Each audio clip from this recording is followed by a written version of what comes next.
सलमान भाई पानी तो पिलाना, प्यास लगी है। जी जी भैया बैठो मैं।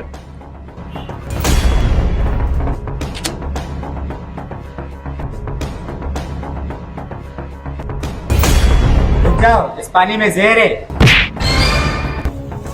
क्या मतलब इसमें जहर है? मैंने खुद देखा इसमें जहर मिलाते हुए।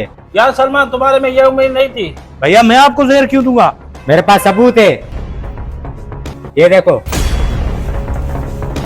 ये क्या है सलमान?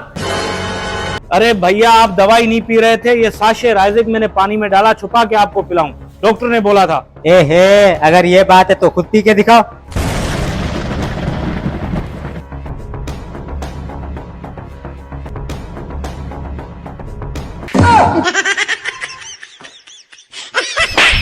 एक और मार, एक और मार।